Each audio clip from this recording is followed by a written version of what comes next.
to all you Cancerians out there. Hello and welcome to this video about the horoscopes, the monthly horoscopes for September of 2012. What is going to happen in general for Cancerians? Of course, in general, what is going to happen during this month? Now, I was a bit worried, not for the Cancerians, but I was a bit worried because during the month of July and August there was so much happening with the Pluto-Uranus transit, and it was activated by faster planets. So to do general horoscopes, that's really interesting because you can talk a lot about a lot of things and it can be very meaningful. But I was a bit worried about this month because there's not that much happening in general, because it doesn't mean to say that for you in particular that important things are happening or not happening. It all depends on the transits and the progressions that you are having, of course. But in general, there's not that much to see.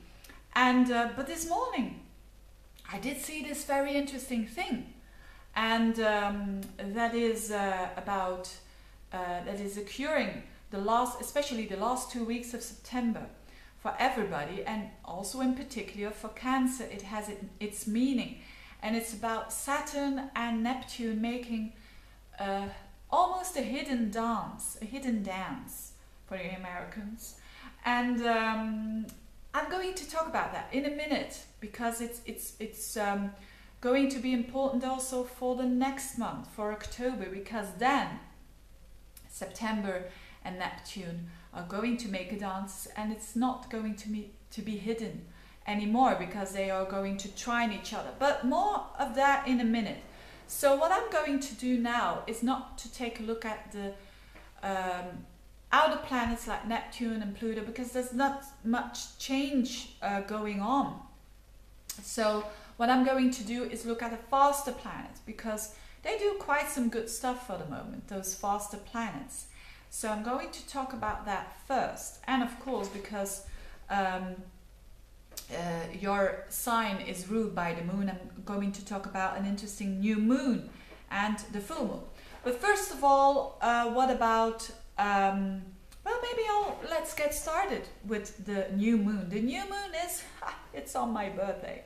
It's on the 16th of September, a new moon, a new beginning. And for Cancerians, that's always very important. And for you, it's in your third house.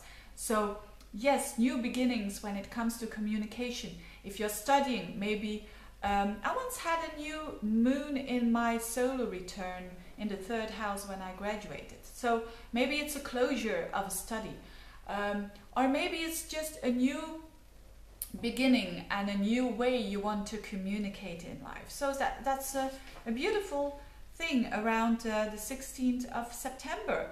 And there's going to be a full moon at the very end of September, the 30th of September, and that full moon is in Aries. And for you, that is the 10th house. So yes, there can be something important happening when it considers your career, or when it considers your position in your life that you want to have. So kind of a culmination could be the case around the 30th of September, so the very last day of September. Now, what else? Mercury is also doing some great stuff. Why? Because first of all, it's going to be in its own sign, and it's in its exaltation in Virgo, and that is again your third house. So there's a bit of an emphasis on your third house, and that communication sector, that studying sector, that siblings, communicating on a day-to-day level is highlighted. And because Mercury goes very fast, so it goes actually at the beginning of the month it's in Leo, then it goes into Virgo, and then in Libra. But the emphasis is on Virgo because also the sun is in there for a great deal of the month. So it means that things for a lot of Cancerians, things can become very clear, because Mercury loves it there in Virgo, and it loves it there in the third house. It's very much aligned with the third house activity. So yes, studying and learning and or teaching and communicating with siblings, with communicating day to day is all highlighted and is going to occur in much detail. And so it's good to focus your energy on that, especially when you have a Cancer ascendant. Now what else? Mars is also very happy this month because of course you've got planets when they are entering a sign. Sometimes they like the sign and sometimes they don't like the sign. And Mars really likes Scorpio. Actually, according to traditional astrology, it's in its own sign there. And for you, that's your 5th house. That's the house of creativity. That's the most general explanation of the 5th house. So everything that has to do with, if you have children, or everything that has to do with your own creative projects, everything that has to do with romance, if you're at the very early stage of a new relationship, all this is highlighted.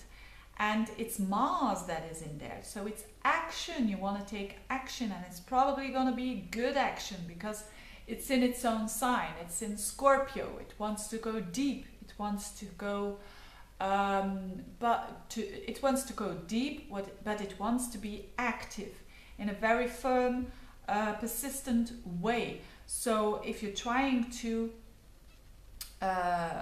maybe there are going to be much more activities with your children, maybe more activities with your loved one, especially when it's in the romantic side of life. You're going to want to take actions, and that's good. That's and the other thing is Venus. Venus is for mostly in your 2nd house in Leo. So the 2nd house is not only money or your money, so it's good for attracting money, but it is also your self-worth, and that comes from the heart, because Leo is a heart. It's a sign that is associated with the heart. So Venus in the 2nd house is, yes, it's nice to buy beautiful things. But of course, if you can afford it, and but also to enjoy the senses. That's also the 2nd house. No, it's a Taurus house. Enjoy the senses, having a nice meal, maybe in a very fancy restaurant, because Leo is also a bit, you know, dramatic, a bit showing off. But anyway, that's all very light, of course. Now let's talk a bit on a more deeper level. Let's talk about that Saturn-Neptune dance that I was talking about at the very beginning. What is that all about? Well, I talked about Saturn, I think, also in the July horoscopes, that Saturn is ending its transit through the sign of Libra. And of course, for you, that's the 4th house. That's the house of the family. That's the house of your deepest core. That's the house of your roots. So you have been doing your stuff there. And it could have been a challenge, but at the end of the transit of Saturn, there's always this gift. There's always this present, hopefully, that you can enjoy the fruits of your efforts that you did concerning to become stronger and to face fears when it concerns that home and that roots and so on. Now that's a good thing. Now when Neptune is involved in all this, and why is that? And I'm not going to explain the whole thing of Anticyon, but I have to just explain this very simple thing, what it means. Anticyon simply means when 2 planets are conjuncting in Anticyon, and that's the fact with Saturn and Neptune in your 4th house. When they are conjuncting, it means that they are working together, but in secrecy, or it's hidden. That's a better word. It's just hidden. They're working together, but you can't really see it very clearly. So it's energy that goes together. They like each other. They want to learn from each other. They like each other, but it's hidden. And for those who are interested, the Antician is actually, you know, every force in the universe, like the Saturn force, has its counter force. And that's it. Neptune is a counter force at the moment of Saturn. And of course, very easily put, because Saturn is now approaching the end of Libra. Let's say during the end of the month it's at 28 degrees of Libra. To find its Antician point is just deriving the whole degrees, 30 degrees minus 28 degrees. And that makes 2 degrees. 30 minus 28 is 2. And the Antician of Libra is always Pisces. And what's there at 2 degrees or around 2 degrees of Pisces? Neptune. So that's why when it comes at 29 degrees, it's 1 degree of Pisces. And there's Neptune, 1 degree of Pisces. So they are connected. And what does it mean now for you in particular, for Cancerians in particular? It means that Saturn comes together with Neptune. It means that boundaries comes together with no boundaries. That's a bit, it's challenging because, there is really a possibility of enlightenment after that. And that's why in October, I think in October those two planets are not in Antician anymore, but they trine each other. And I think the enlightenment, when you could call it an enlightenment, is happening in October. It's not happening in September. It's the difficulties or the challenges before. It doesn't mean to say it's going to be difficult. It's just that it's not easy to mix the two, to mix these two planets.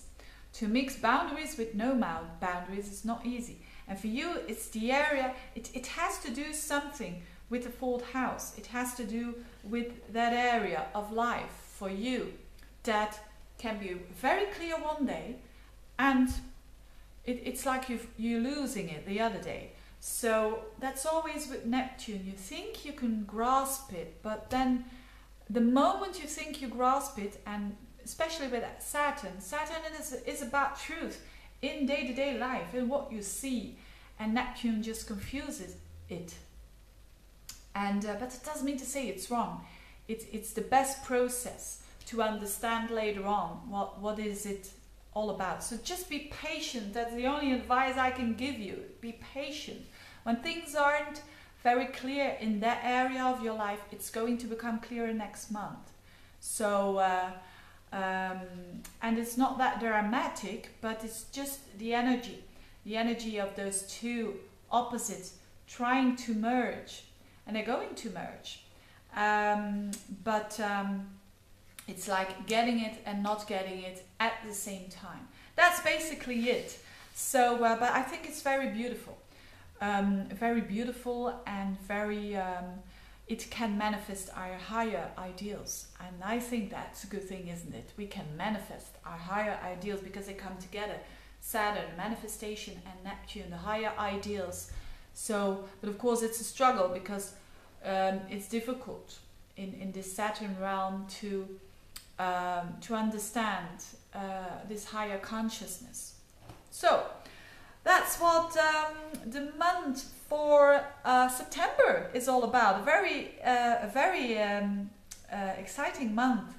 And thank you for watching, you Cancerians. Thank you for your comments, and thank you for ordering readings. And see you next month. Bye bye.